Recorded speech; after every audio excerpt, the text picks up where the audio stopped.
acá estoy en otro show más de la conciencia y la cita el día de hoy es con España. Tengo dos invitados, ya tengo un matrimonio invitado, a Rafa Millán y a Mardia Herrero. Ellos dos son escritores, Rafa es psicólogo, filósofo y escritor, ya, y la Mardia es escritora y el día de hoy tenemos una charla eh, de psicología y espiritualidad con variados temas. Eh, Bueno, y queremos exponer el por qué nos cuesta decidir. Ahí se conectó Rafa.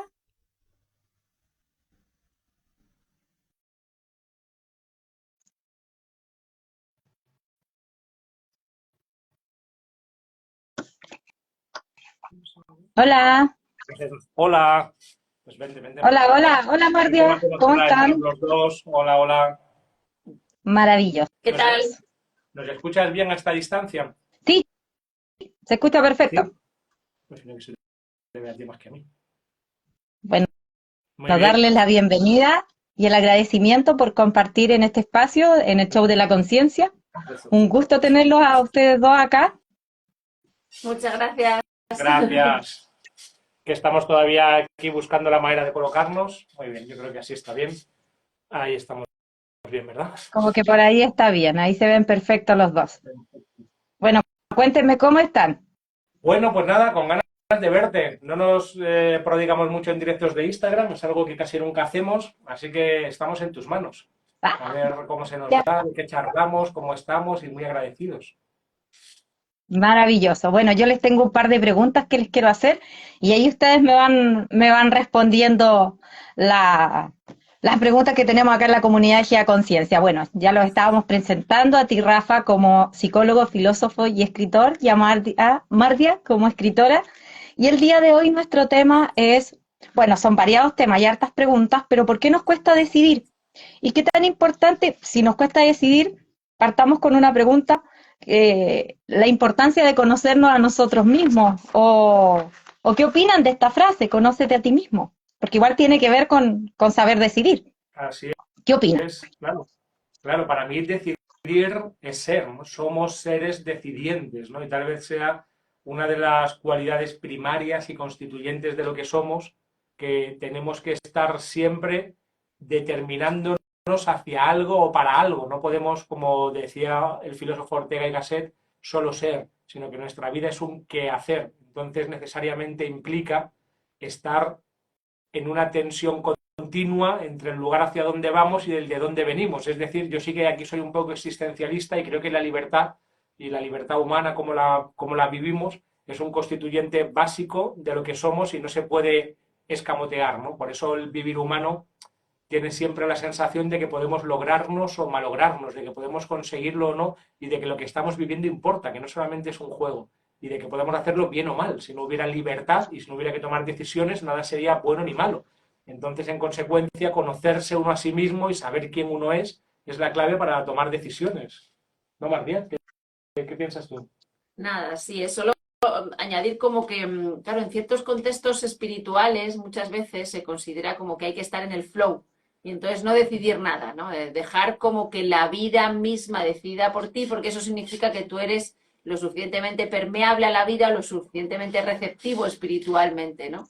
Eh, y entonces hay que diferenciar claramente como dos dimensiones antropológicas de lo humano. Por un lado, eh, a cierto nivel no hay nada que decidir, no tenemos nada que decidir, solo tenemos como que entregarnos propiamente a la vida y desde un punto de vista, desde el punto de vista como absoluto, ¿no? Porque ahí somos simplemente la gota que llega al océano y se disuelve en el océano, pero desde otra dimensión de lo humano, desde nuestra dimensión relativa, ahí somos completamente responsables y cada una de nuestras decisiones pesan, es decir, todo lo que determinamos va configurando nuestra vida y hace que la vida tenga sentido.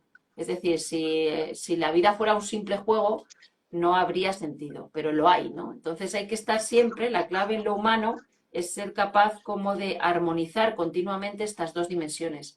Una dimensión según la cual somos océano y entonces da igual lo que hagamos, todo está bien, y la otra dimensión, que es justo contraria, somos gotas, somos individualidades completas y entonces tenemos que estar continuamente decidiendo, ¿no? La vida.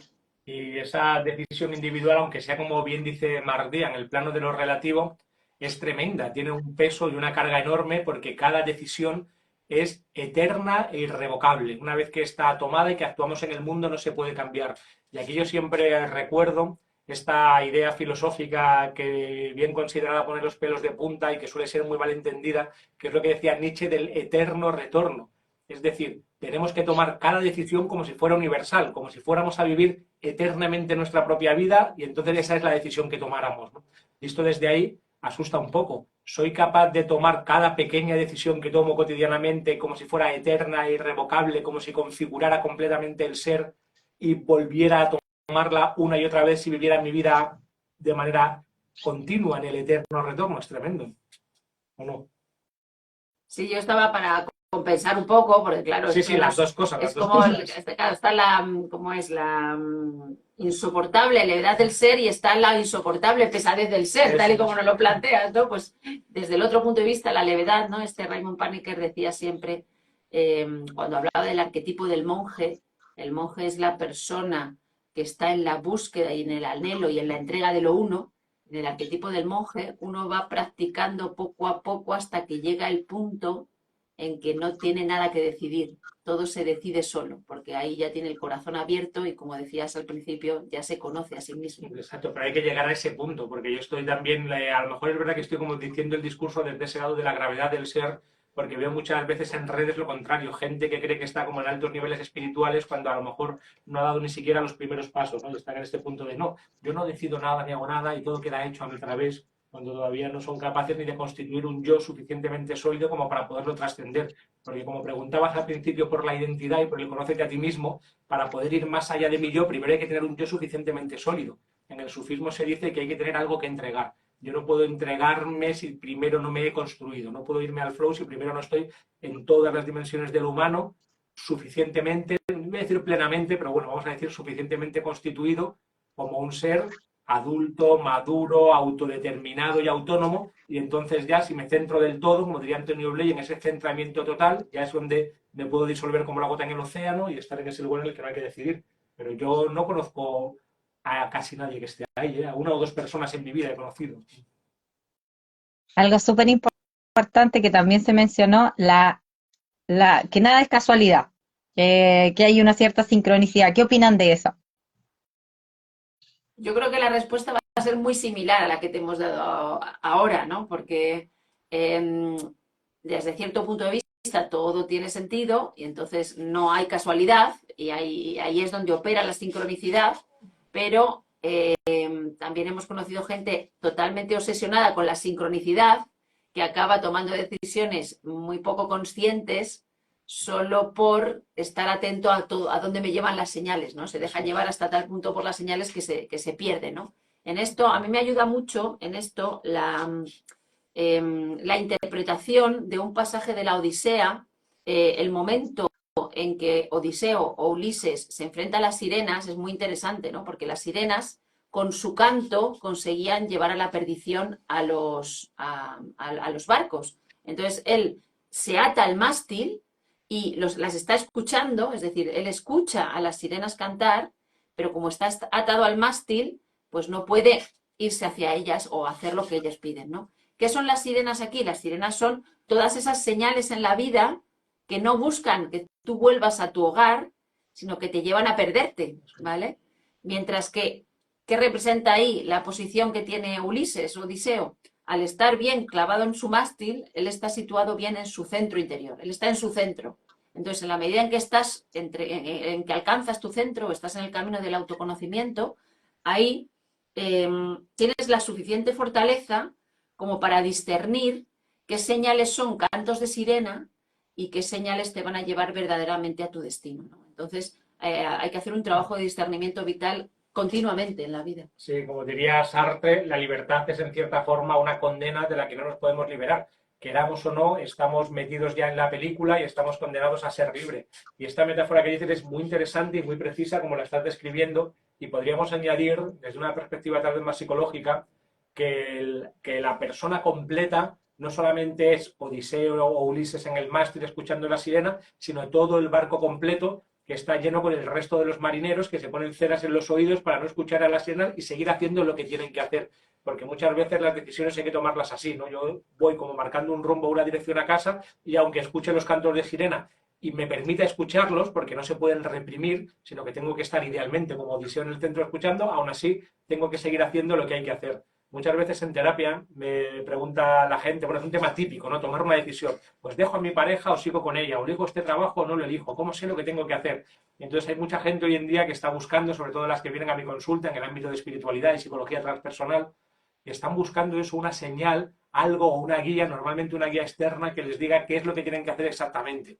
Y eso es un poco hacer trampas. Y normalmente cuando escuchamos las señales interiores, en mi caso sobre todo los sueños, se ve claro que están intentando delegar una responsabilidad que en realidad es suya, entonces no están aceptando ese peso y esa carga ineludible de ser humano. Y entonces hay veces que me dicen, es que yo quiero hacer lo que Dios quiera. Y yo no puedo evitar responder, bueno, es que lo que Dios quiere es que tú decidas, ¿no? Y eso es lo que nos queremos quitar. Y podríamos sintetizar lo que dice Mardía de una manera a lo mejor un poco políticamente incorrecta, diciendo que ante lo absoluto, ante la realidad última y divina, hay que ser totalmente receptivo o tener, como se dice en la tradición, una posición femenina y ante el mundo ser activo y tener ahí una posición, digamos, tradicionalmente relacionada con lo masculino. Y debemos de intentar equilibrar ambos aspectos, estar a la escucha de lo absoluto para movernos activamente, incluso a veces firmemente, en el mundo relativo. Ay, estoy muy contenta de escucharlo hace un par de días. Como la casualidad no existe, estuve escuchando la historia de Ulises, pero Anda, hace súper poco tiempo, como 3 días atrás. Sí, porque también estoy tomando unas decisiones y me hace todo sentido. Rafa, mencionaste los sueños. ¿Qué son los sueños? ¿Qué podrías decirnos? wow. Para entender, ahora la respuesta que estoy dando a esa pregunta es que para entender qué son los sueños, tenemos que entender qué somos nosotros. Si nos situamos en una perspectiva, en una cosmovisión materialista, en que no somos más que un conjunto azaroso de átomos que se han ordenado porque sí a través de la evolución ciega de las especies, los sueños no tendrían ningún sentido para mí.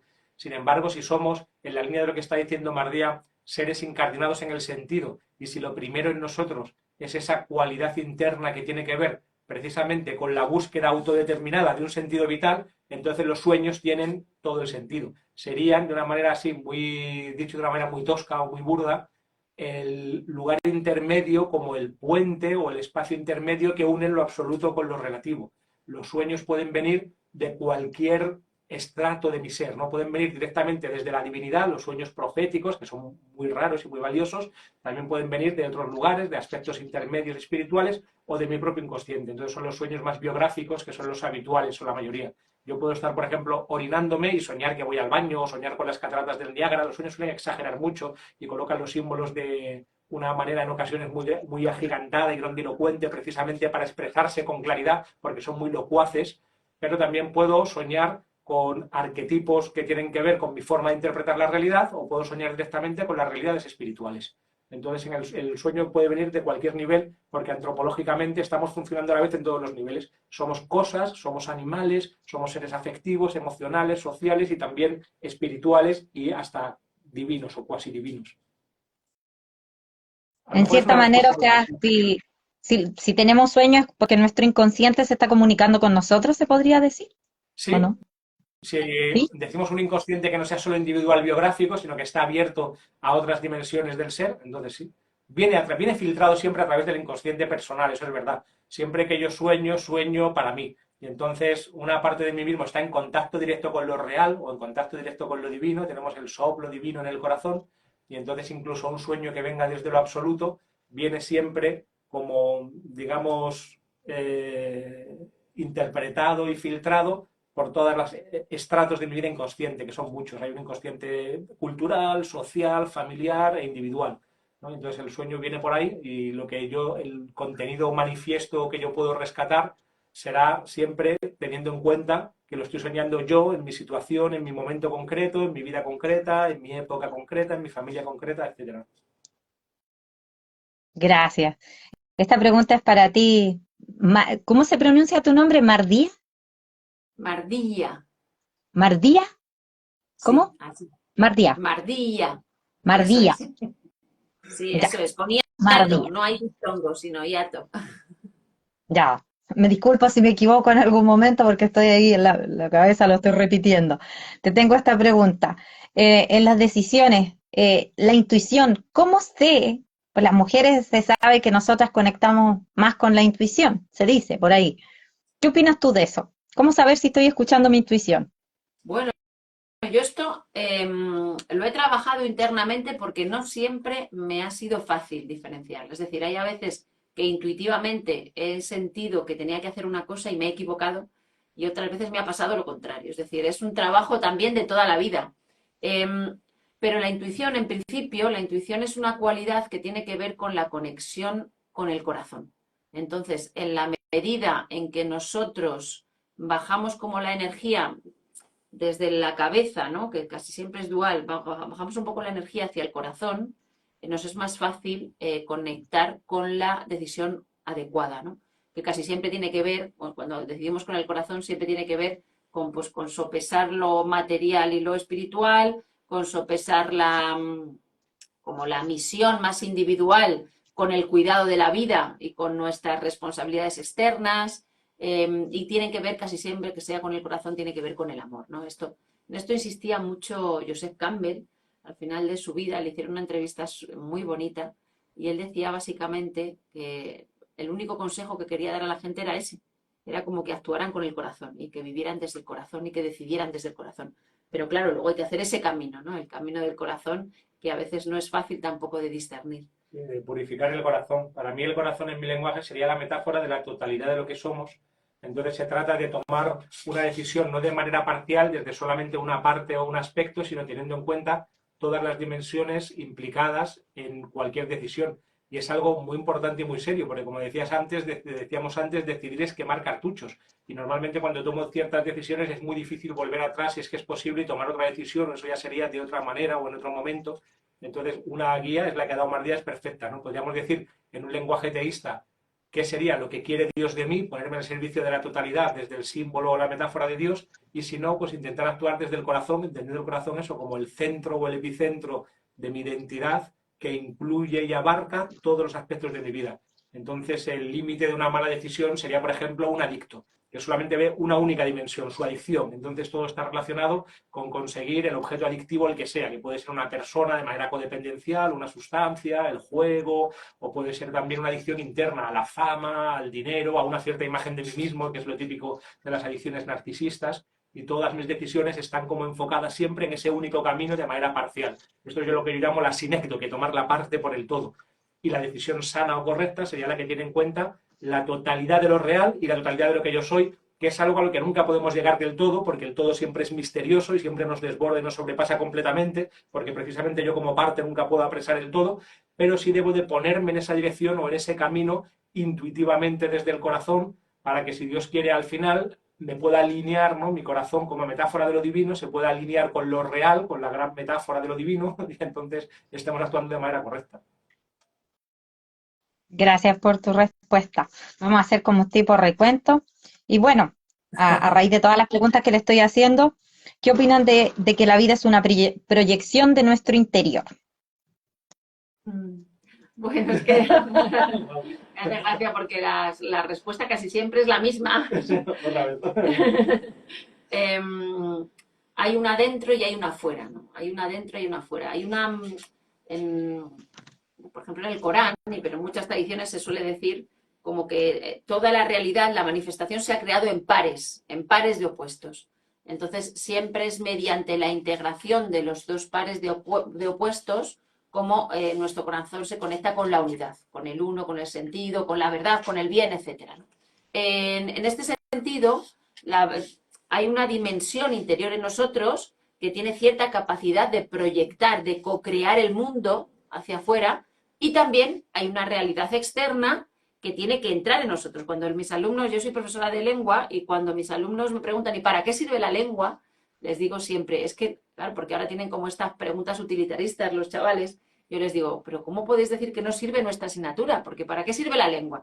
¿Para qué sirve? Sirve para poder decirle al mundo quiénes somos, es decir, para poder hacer el viaje desde el adentro hacia el afuera, por un lado, y por otro lado, justo para lo contrario, para poder entender lo que el mundo tiene que decirnos y lo que el mundo espera de nosotros, para hacer ese viaje desde el afuera hacia el adentro. Entonces, una persona que solo tiene interioridad y considera que la vida es como pura proyección, sería un loco, porque estaría fuera de la intercomunicación y de la lectura de lo que el afuera tiene que darnos. Y lo contrario, una persona que está solo exteriorizada estaría también loca. ¿Por qué? Porque no tendría interioridad, ¿no? Entonces hay que hacer siempre ese equilibrio entre el adentro y el afuera. Hay una dimensión de la vida que es proyección de lo que nosotros, o sea, que empiezan a suceder las cosas que nosotros proyectamos, pero también hay una dimensión profundamente honda que tiene que ver con el encuentro del otro, de lo otro. En último extremo se podría denominar lo divino así, como lo completamente otro. Y ahí, y eso implica que la apertura espiritual se da y los procesos de sanación espiritual se dan casi siempre cuando uno se abre a lo que está más allá de su propia proyección, a lo que viene de afuera. Sí, como veis, para Martí y para mí, en nuestra forma de entender el mundo, la cosmovisión y en nuestra forma de entender el ser humano, el modelo antropológico, siempre volvemos una y otra vez a este punto que es la medialidad de lo humano entre lo absoluto y lo relativo, entre el cielo y la tierra, entre Dios y la materia, entre el uno y los muchos. Y esta medialidad, este ser intermedio, una interfase entre ambos aspectos, es la cualidad esencial que nos define. Por eso nos gusta hablar del camino del corazón, porque el corazón lo podemos comprender como esa metáfora, como ese lugar intermedio, esa interfase entre arriba y abajo, cielo y tierra, entre lo divino y lo humano, y es ahí donde somos y nos movemos, porque ni somos totalmente divinos ni totalmente humanos, ni somos totalmente finitos, pero tampoco totalmente infinitos, ni somos totalmente individuales ni totalmente sociales. En casi cualquier dicotomía que miremos estamos siempre en el centro, deslocalizados entre un sitio y otro y en una tensión continua que tira o para arriba o para abajo, y es ahí donde se juega la libertad y la vida humana. Por esto el camino humano siempre el camino del corazón, entendido de esta manera. Hay un autor que siempre cito esta metáfora porque me encanta, de Nicanor Parra, un poeta chileno, que lo dice aplicado a la mujer, pero lo podemos decir aplicado al hombre de una manera menos machista, que podemos decir que el ser humano es un terrible embutido de ángel y bestia. A mí me parece que es una definición muy precisa de lo que somos, ¿no? Por una parte somos una cuasi cosa muy limitada y muy precaria, un animalito y un bicho que está aquí que no sabe muy bien qué hace, desbordado por todas las situaciones, un niño que llora, todo eso somos también, y a la vez somos algo cuasi divino, somos la representación de la divinidad en la tierra, la conciencia cósmica con carne y con patas, y esa tensión continua genera el drama de lo humano. Si fuéramos solo cosas, como máquinas, nada tendría gracia, todo sería muy fácil, solo habría que seguir el programa o como ciertos vivientes muy básicos tal vez, y si fuéramos lo contrario, como dioses o como ángeles, seres ilimitados, no habría tampoco nada que hacer, seríamos el puro ser siendo. La gracia del humano es que somos las dos cosas a la vez y esa tensión paradójica nunca se puede resolver. Para mí la clave humana de la identidad humana es esa paradoja, ¿no? Somos una paradoja entre lo finito y lo infinito y también, aunque este es otro tema, una paradoja de la autorreferencialidad, de que yo estoy siempre refiriéndome a mí mismo y eso genera también todo un universo de aparentes contradicciones que no están claras y que hay que resolver cada vez. Por eso somos libres. Maravillosa sabiduría, qué entretenido escucharlo a ustedes, me encanta. Estoy fascinada con la respuesta. El dolor que sentimos, el dolor existencial, ¿es una manera de conectar con nuestro corazón? Bueno, Sí. casi siempre los momentos en que conectamos más con nuestro corazón son momentos que tienen que ver con crisis vitales, porque claro, cuando hay una crisis hay una apertura. Si estamos haciendo siempre lo mismo de manera automática, sabiéndonos las respuestas a todas nuestras preguntas cotidianas, entonces es muy difícil que se dé una apertura. Entonces muchas veces hay personas que tienen como la búsqueda psicológica y espiritual desde que son jóvenes y entonces no necesitan vivir crisis, pero la mayoría de nosotros, como despertamos una visión nueva de la existencia después de procesos a veces de dolor, es decir, una separación, una enfermedad, la pérdida de un ser querido. Esto de repente trastoca nuestro mundo, nos rompe el puzzle tal y como lo tenemos montado y por esos huecos que se generan en ese puzzle, por esos huecos a veces tenemos experiencias muy luminosas. Sí, es lo que dice siempre bromeando Mariano Alameda, que la búsqueda del sentido siempre ocurre cuando hay una fractura o una herida o cuando algo pone en cuestión mi mundo. Nadie está, yo qué sé, pues en un yate cómodamente con su pareja o con sus amigos viendo un atardecer y tomando una caipiriña y empieza a preguntarse, oh Dios mío, ¿qué sentido tiene esto? Sino que eso lo preguntamos cuando duele. Entonces el dolor, en cierta forma, nos lleva a crecer. Aunque también hoy en día, y aquí hablo como psicólogo, hay que tener cuidado de no hacer del dolor también un ídolo o una adicción que empiece a ser el centro de nuestra identidad, porque es muy fácil y hoy en día hay mucho, esto sería otro tema, hay muchos elementos que nos pueden llevar a casi idolatrar el sufrimiento personal y el dolor y la posición de víctima y hacer de mí mismo una víctima, lo cual sería el victimismo o la victimación, no ser una verdadera víctima, por supuesto. No es lo mismo ser víctima que ser victimista. Entiendo. ¿Cómo me veo a mí mismo? ¿Cómo sé si cómo me veo yo es como me veo realmente o como yo pienso que me veo? No sé, algo así. No sé si se entiende. Bueno, te estamos dando respuestas, pero tampoco tenemos la respuesta, ¿eh? Todo lo que decimos No, siempre, a mí me porque claro, interesa. Yo sé que son respuestas en base al pensamiento netamente de ustedes, o sea, la percepción que tienen ustedes y como me gusta el canal de ustedes, lo sigo hace harto tiempo. Me encantan las respuestas que ustedes dan y me resuenan totalmente a mí y a la gente que con los que se me ocurrió volver a invitar a Rafa y invitar a Mardia. Esto. es que en mi caso, por decirlo muy rápidamente, ahora que diga más días, es que yo cada vez sé menos quién soy y estoy contento con eso, ¿no? Cuanto más me miro, menos me encuentro. No hay un lugar en el que yo pueda decir, ah, mira, yo soy esto, sino que yo soy aquel que está buscando quién soy, por lo cual soy el ojo que lo puede ver todo menos a sí mismo. Y entonces hay un momento en que me pasa como a ti, que yo ya no sé quién soy y me pregunto muchas veces la misma pregunta, ¿no? ¿Y cómo me verán los demás? ¿No? ¿Quién soy yo para el otro? ¿Cuál es la imagen que debo estar dando? Y también sé que ahí hay algo de trampa, que ahí estoy construyendo como un ego, una idea, un yo idea, que no es el yo real. Y entonces aquí podemos, por ejemplo, compararnos con otros vivientes que no tienen ese yo idea y son perfectamente funcionales en el mundo, pueden ir incluso más que nosotros. Por ejemplo, un gato, nosotros tenemos un gato en casa, yo cuando le miro, el gato nos está preguntando, ¿y cómo será ser gato? ¿Cómo me verán los demás gatos? ¿Estaré siendo un buen gato o un mal gato? ¿Qué pensarán de mí los demás gatos? Sino que simplemente es de manera directa, porque no tiene este espacio de medialidad, esta intermediación, como hemos dicho antes, humana, o este problema de ser a medio camino entre lo absoluto y lo relativo, sino que está directamente en el ser, por decirlo así.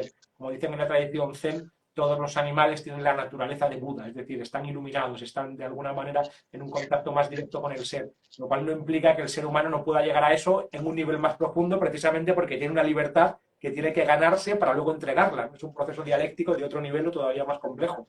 Pero realmente, cuanto más nos miramos y somos sinceros, menos nos vemos y a la vez más nos vemos, porque todo es dialéctico y paradójico y más nos vamos conociendo. Sí, se da así. Yo siempre, a mí me gusta mucho utilizar la palabra de la identidad con una metáfora también, y es que la identidad funciona pues como el capullo en el que se encierra el gusano o como el útero materno. Es decir, nos sirve en la medida en que necesitamos un espacio de protección en el que crecer. En el momento en que ese espacio de protección nos ha dado lo que nos tenía que dar, necesariamente se abre, el útero se abre y el bebé nace y nace a una nueva existencia. O la libélula que se ha quedado parada y se le ha secado la piel externa, de repente sale con alas, ¿no? Es decir, la identidad es siempre un proceso transitorio. Entonces, sí que nos puede servir porque necesitamos también colocarnos en el mundo. ¿Quién soy yo? ¿Qué hago yo? Necesitamos colocarnos en el mundo, pero siempre no perdiendo esta idea de transitoriedad y de que nos tiene que llevar a un proceso de mayor apertura paulatina, ¿no? Esta es un poco la idea. Colocarnos en el mundo sería de una manera como relativa o parcial, ¿no? Eso, ¿quién soy yo para mi pareja? ¿Quién soy yo para mi trabajo, socialmente, para mi mundo? ¿Qué puedo aportar yo a mi sociedad? Siempre de una manera relativa, yo respecto o en relación a un otro. Y sin esa relación ya de una manera absoluta frente a Dios, ahí si miramos y miramos, sería como en la meditación o en la oración, llegaríamos a extinguirnos en la divinidad, ¿no? Idealmente. La Al divinidad final se diluiría. somos conciencia observando el todo Eso es. y intentando averiguar qué somos. Es como algo así. Se habla del alma, Pero se habla del también soy alma. el idiota. También, yo creo que lo que dices es cierto, pero también soy el idiota de la barba, ¿eh? Somos las dos cosas a la vez. Como dice Claro, Aurobindo, estuvimos hablando con Vicente Merlo, que nos gusta mucho, que él sigue la filosofía del rey Aurobindo, que es como un sabio de la India, Y entonces él dice que son las dos cosas a la vez, ¿no? Dice, por una parte, eso somos lo absoluto, jugando todos los juegos, el juego del absoluto, pero a la vez también lo que somos, como un fractal dentro de ese fractal, también tiene realidad. Y es lo que hace que nuestra vida sea infinitamente valiosa. Que también el tío de la barba también tiene una realidad eterna, digamos, a pesar de que sea un idiota. Claro, al final somos conciencia observando todo, pero necesariamente tenemos que ser un personaje dentro de la historia para poder desarrollarnos y poder vivir la vida o jugar el juego, no sé cómo decirle a esto. Se habla del alma. ¿Qué opinan ustedes del alma desde una perspectiva psicológica y después desde una perspectiva espiritual? Eso. Lo vi en un video Bueno, de ustedes. una, una vez más lo mismo. El alma es ese lugar intermedio, ¿no? Para mí lo psicológico sería, yo soy una totalidad que tengo que hacerme cargo de cada una de las partes que me componen, de todas las dimensiones de mi vida sociales, biográficas, afectivas, emocionales, incluso biológicas, fisiológicas, cómo ordino, coordino y orquesto todas esas dimensiones, siendo yo una totalidad para cada una de mis partes. Y lo espiritual sería lo contrario, si yo soy una parte que se divide en una totalidad como una nota en una melodía o la pieza en el puzzle. Y el alma sería una vez más como la metáfora del corazón, por decirlo así de una manera genérica, esa interfase o ese aspecto medial en que yo soy a la vez todo y parte. Sí. En mi lenguaje particular. Y a mí me gustan mucho las clasificaciones del alma, me gustan mucho más las clasificaciones tradicionales y la mirada tradicional que la mirada de la psicología contemporánea, perdón. Pero, por ejemplo, yo qué sé, la mirada que tiene el sufismo o la cábala a los diferentes niveles del alma me parece muy interesante porque identificaría como distintos niveles, ¿no? Por ejemplo, en la cábala hay un primer nivel que sería la realidad material, sería nuestro cuerpo, es decir, nuestro cuerpo sería el nivel de mayor materialización de nuestra alma. Luego tendríamos una dimensión psicológica, que es la que se suele tratar pues en terapia, que es la que tiene que ver con la identidad, ¿vale? Con pues nuestro nombre, nuestro pasado, nuestros traumas, nuestras relaciones. Por encima de eso habría otro nivel, que es lo que se llama en Cábala la raíz del alma o la Neshama. Para los cabalistas, esta no perece, es eterna, y este nivel del alma entra en juego cuando nosotros contactamos en nuestra vida pues, con una vocación muy fuerte, con algo que tiene un sentido que nosotros sentimos como trascendente, pero a la vez personal. Esas experiencias que tenemos de, ay, aquí me siento en casa, he nacido justo para esto. Esto sería un contacto con la Neshama. Y luego, por encima de esto, habría otros dos niveles, el Hayá y Yehidá, que sería el nivel ya en que el alma individual ha conectado completamente con lo trascendente, pero todavía no se ha diluido completamente lo trascendente. Y el último nivel sería el de la pura trascendencia, es decir, la gota que se ha disuelto completamente en el océano. Este tipo de visiones como tradicionales me parecen mucho más hondas e interesantes que las que suelo leer como en la psicología contemporánea.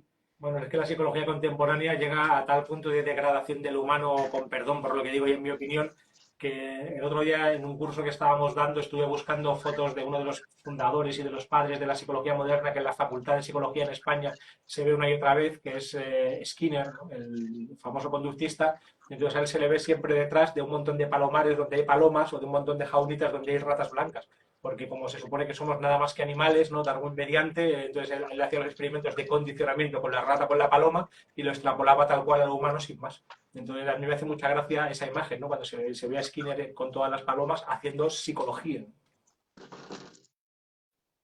Muchas gracias por la Pero, respuesta. Ahí estaba leyendo. pero también somos eso, ojo, ¿no? Lo único que es la dimensión más baja de lo que somos, ¿no? Así. Estamos muy claros, estoy totalmente de acuerdo. No sé qué decir, por eso les voy haciendo preguntas. Dinos tú Bueno, algo alguien estaba también, preguntando. que nos preguntes, podemos dialogar, tú también puedes decirnos si quieres lo que tú misma vas pensando, si qué te parece lo que decimos o dar otra opinión, no pasa nada, ¿no? Así más en diálogo. No, es que me puedo perder, después me puedo perder. Si me pongo a hablar yo, me da miedo. Tengo, tengo algunas preguntas acá anotadas. Bueno, acá esta es como la última pregunta que tengo, que tiene, bueno, que tenía que ver con el alma y que, o sea, no tanto con el alma en realidad, con la parte psicológica, cuando uno empieza a trabajar el aspecto psicológico del yo, se genera ansiedad. En espiritualidad, ¿ustedes qué recomiendan? ¿Cómo tratar la ansiedad en este proceso cuando nos estamos conociendo, cuando estamos sintiendo todas estas cosas? Tú la tratas, ¿no? Sí. Trabajas con ello. Bueno, para mí la ansiedad sería un síntoma, por decirlo así en un lenguaje biomédico que no me gusta mucho, La ansiedad sería un síntoma que puede tener muchas causas diferentes, ¿no? Cada caso es único, me cuesta mucho generalizar.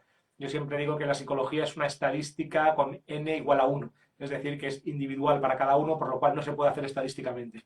Y la ansiedad puede darse, por ejemplo, esta que tú dices, por lo que yo creo entender que estás comentando, sería cuando me voy dando cuenta de que la identidad parcial con la que he estado identificado hasta ahora no es completa, es precisamente una parte, es parcial. Y entonces tengo que dejar esa identidad como el gusano en el capullo que decía antes Mardilla o la libélula cuando le salen las alas, hay que hacer una metamorfosis para abarcar una identidad mayor. Y eso psicológicamente se vive como una muerte, es una muerte del yo. Y lógicamente es algo que angustia mucho y que la mayoría no podemos hacer del todo si no fuera porque hay ayudas externas o un camino muy claro que vamos siguiendo. Entonces seguimos haciendo lo que hay que hacer como los marineros de Ulises, a pesar de estar oyendo el canto de sirenas de nuestro ego, tirando de nosotros para abajo. Es muy difícil que el alma o que el ego pueda llegar a desidentificarse de sí mismo a través de la voluntad, porque esa propia voluntad suele estar contaminada por el propio ego. Entonces ocurren fenómenos curiosos y paradójicos como que yo quiero ser muy espiritual para ser mucho más y para creerme muy grande o muy importante.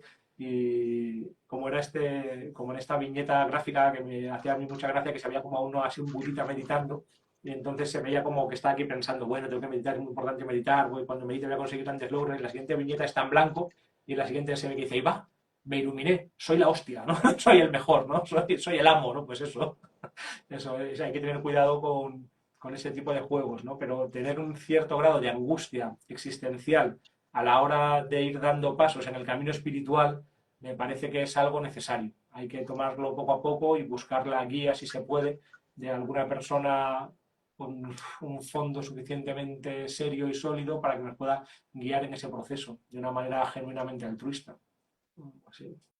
También yo creo que nuestra sociedad o sea, tiene como la ansiedad como una de sus Bueno, sí, cualidades. sí, también. Y yo creo que esto tiene que ver con que hemos perdido la noción de unidad. Hemos perdido no solo la noción de unidad, sino la experiencia honda de unidad. Porque una experiencia honda de unidad y de, como, a ver cómo explicarlo, de misericordia que nos sostiene, o sea, que sostiene la vida entera, que sostiene la creación entera, hace que la vida sea mucho menos violenta en el origen, ¿no? Si concebimos que en el origen hay una especie de amor divino que genera la manifestación para que nosotros encontremos el camino de regresar a casa, esa esperanza sostiene los momentos de angustia de manera mucho más eficaz que el Prozac o que los medicamentos que Sí, den sí. contra la ansiedad, ¿no? Entonces, para mí sí que es necesario completamente experienciar la unidad, hacer el camino de buscarla, esa unidad, que implica una conexión con el origen, un amor en el origen, por un lado, y por otro lado, un tejido relacional entre todos los seres. Este tejido relacional, los renacentistas lo utilizaban mucho, lo llamaban anima mundi, bueno, en realidad no era un invento de los renacentistas, estaba ya en los platónicos y neoplatónicos, pero esta idea del anima mundi es que hay un tejido relacional y amoroso, como una especie de dimensión materna de la divinidad, que sostiene toda la creación. Y entonces, ¿qué pasa? Que cuando te entra la angustia, enseguida tú puedes tirar de algún hilo. La angustia viene, la angustia existencial viene, pero tienes hilos de los que tirar para encontrar el camino de regreso a casa o ese tejido relacional pues con tus seres queridos, amigos que te apoyan, tu familia, Pero si no, si hemos ido cortando todos los hilos y socialmente estamos cortando todos los hilos, cuando viene la angustia te caes directamente al pozo, te caes a un vacío sin límite. ¿Por qué? Porque no hay ningún hilo del que tirar y al que agarrarte, ¿no? Sí, sí. Y en terapia yo creo que sobre todo tiene que ver con asuntos no resueltos o con aspectos que no quiero confrontar y afrontar de mi propia vida, que muchas veces es justo lo que estamos hablando, una angustia ante la libertad y ante la muerte. Lógicamente, la muerte y la libertad están muy juntas, porque como decíamos antes, como soy un ser finito, sé que tengo que aprovechar el tiempo y utilizar mi libertad para algo. La libertad no es algo que se tiene como un derecho o como el hígado, sino es algo que se ejerce o que se utiliza y se va gastando, ¿no? Voy como quemando las naves. Entonces eso genera un horizonte que puede vivirse como con mucha ansiedad o con mucha angustia, sobre todo si no sé muy bien quién soy y hacia dónde voy. Entonces yo detrás de muchos casos de angustia hay siempre una primera capa que tiene que ver con el miedo a la muerte. De hecho, lo clásico cuando alguien tiene un ataque de pánico o un ataque de ansiedad es que acabe en el hospital de una manera muy aparatosa y entonces te dan una benzodiazepina o un tranquilizante y para casa, ¿no? Y ya está diciendo, no te preocupes, no es nada más que ansiedad. Y te mandan para casa. Pero detrás de ese miedo a la muerte suele esconderse un miedo aún más profundo, que es el miedo a no haber aprovechado bien la vida, a estar viviendo una vida no suficientemente valiosa y entonces errando el tiro. Por eso, como te decía al principio, la clave para tomar buenas decisiones es darnos cuenta de que solo tenemos una oportunidad y que puede lograrse o malograrse. Y esto que es algo que es literalmente ansiógeno, es a la vez el motor que nos lleva a poder vivir, porque si no, es como si fuera vivir como si fuéramos eternos. Por eso hay mucha gente que vive en la fantasía o en la ilusión de que de alguna manera no van a morirse nunca. Lo saben de cabeza, claro, todos sabemos que nos vamos a morir como una idea teórica, pero no lo han incorporado y no lo han encarnado de verdad, porque entonces eso implica tal grado de responsabilidad, tal grado de búsqueda de sentido, de búsqueda de compromiso, que parece que me desbordan. Y entonces además la vida empieza a interpelarme y a pedir de mí una respuesta. Ya no puedo vivir al albur, así como sin más, simplemente jugando como un niño, sino que tengo que tomar responsabilidades adultas y maduras, que es algo que nos asusta mucho.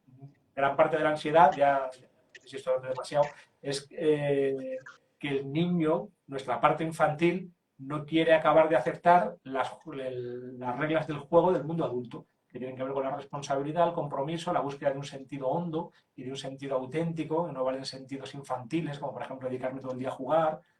Entonces, sí, bueno, eso y muchas cosas más. También puede haber traumas que generan ansiedad, porque la ansiedad solo es el piloto rojo, no es como el indicador de que algo funciona mal en el motor. Luego ya hay que abrir el motor y ver qué está pasando. Pero bueno, estas que te he dicho son las más habituales. Esto o que ha habido un trauma que no está bien digerido, que es lo mismo, un aspecto de mí que no soy capaz de ver o de mirar, o un aspecto de mi biografía que no soy capaz de confrontar o de digerir.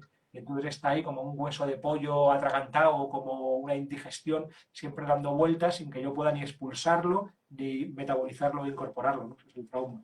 También somos una sociedad sobreprotectora, o También sea, somos que una el lado sobreprotectora. contrario al trauma, ¿no? Que Claro. sobreprotegemos y claro, cuando sobreprotegemos tampoco permitimos, yo esto lo vivo claro en clase porque veo muchos casos de cada vez más alumnos con ansiedad, cuando sobreprotegemos no permitimos que los niños crezcan tampoco, ¿no? Entonces, claro, luego el mundo les viene grande. Cuando hay Claro. una decisión, una responsabilidad fuerte, les viene grande.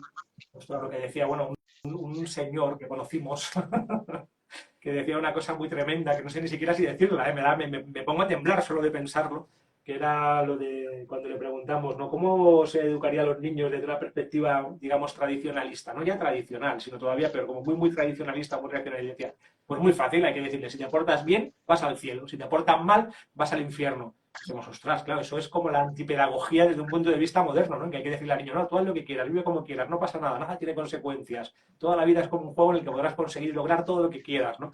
No, pues probablemente haya que buscar un equilibrio, ¿no? Ni un extremo ni otro, algo así. ¿No? Pero es verdad que toda la humanidad ha vivido, o la gran mayoría, el 90 o 99% de la humanidad ha vivido bajo esta creencia firme, férrea y sólida de si soy bueno voy al cielo, si soy malo voy al infierno. Es decir, lo que hago tiene consecuencias eternas, cada pequeña decisión, pero hoy en día no podemos con esto, ¿no? Pensar en esto simplemente ya se nos tiemblan las canillas, nos viene la ansiedad, ¿no? Sí. Oh, que me gustó, interesante eso que dices de que lo que dijiste hace un momento de la muerte, que por lo general la gente vive o vivimos, me incluyo, así como no pensando en que nos vamos a morir. Y es algo que deberíamos de integrar, así inclusive así como preparar el día de la muerte. Y referente a la ansiedad, bueno, la ansiedad, la responsabilidad, bueno, la ansiedad nos invita a tomar responsabilidad de nuestra vida, a conocernos más para podernos entender cada vez más. Estoy segura que estos consejos, esta información que nos están entregando ustedes a la comunidad de Gea Conciencia nos sirve mucho. Ya he visto algunos comentarios de las personas que están así como muy entusiasmados con las respuestas que ustedes dan. Me gustaría, bueno, para ir cerrando, bueno, agradecerles y saber a qué nos pueden invitar, en qué están trabajando, en qué proyecto, los dos. Wow, pues no que nos cuente. paramos. Que venga, empieza tú y luego Bueno, yo. la verdad es que tenemos un proyecto vital que tenemos 5 hijos y esto nos Esto nos ocupa lleva un la rato. mayor parte de nuestro tiempo. Ahí estamos un rato. Ahí ¡Cinco estamos un rato. hijos! ¡Oh, que tienen hartos hijos! Los felicito. ¡Qué grande familia, qué gran Sí, sí. familia! Y todos pequeños. Y como me dice un amigo, dice, tú estás cumpliendo mi cupo, o sea, tu cupo y el mío, así que yo ya no tengo por qué tener hijos, ¿no? Y luego después tenemos ¡Wow! un proyecto vinculado, pues ha nacido un poquito del canal de YouTube, que es una formación anual que estamos empezando este año, una formación anual en psicología transpersonal y espiritualidad. Los dos escribimos libros, publicamos y organizamos eventos y vamos a sitios donde nos invitan. De hecho, dentro de un par de semanas vamos a estar en Luz Serena, en España, en el Templo Zen Luz Serena, cerca de Valencia, en un retiro al que me han invitado, que se llama el Retiros de Lectura Sosegada. Y vamos a ver, en torno a una obra que he escrito, pues vamos a realizar un retiro con meditación, paseos, comida sana y además la lectura del libro. E iremos con los 5 peques, ¿eh? Que todo el mundo el que venga preparado. Eso, si viene alguien de España, ve que venga preparado. Yo este jueves, ya que estamos aquí, lo digo, presento un libro en Madrid de Vicente Aya, una novela que ha escrito El jeroglífico de la inocencia, que me ha gustado muchísimo. Y estaremos en Madrid, no recuerdo a dónde, pero bueno, lo buscáis fácilmente en mi Facebook o lo que sea, lo encontráis. En Instagram, porque yo nunca me he ocupado de hacer nada en Instagram, pero ahora me ha apetecido hacer algún proyecto en el que podamos tener ahí también como un escaparate y dar salida a este proyecto de fondo. A lo que a nosotros nos interesa es tender puentes entre psicología y espiritualidad, entre ciencia y tradición, entre diferentes culturas y religiones, y buscar ese lugar donde podamos irlo, si Dios quiere, integrando todo y entendiendo todo, todas las grandes manifestaciones humanas, y a la vez reencantar el mundo, volver a dar al mundo, como siempre lo ha tenido, pues ese aspecto que decía Mardía, de amor, de misericordia y de unidad y de sentido, que en el fondo lo sostiene todo. Este es nuestro proyecto vital, entonces intentamos seguir el camino del corazón, de unificar también cielo y tierra, arriba y abajo, absoluto y relativo, que sería otra forma de tender puentes. Y todas las cosas que hacemos, los cursos, los talleres, los libros, están un poco al servicio de este proyecto de fondo. El proyecto de seguir el camino del corazón, o reencantar el mundo, o tender puentes, o también reivindicar el misterio, que ahora parece que vivimos en un mundo en que todo el mundo lo sabe todo, cuando en realidad no sabemos nada de nada, ¿no? Cuanto más sabemos, más nos damos cuenta de todo lo que desconocemos y todo lo que nos queda por saber. Reivindicamos un misterio lleno de hondura, belleza y profundidad que nunca se pueda atrapar del todo, y menos mal, porque si el mundo cupiera en mi cabeza sería terrible, sería una realidad como pixelada, tipo Minecraft, ¿no? En el que todo sería como 4 ideas o 4 cosas, explicaría todo, qué horror. Entonces, estamos al servicio de esto, sí. ¿Qué más? El curso, el canal de YouTube, los Instagram, nos podéis seguir.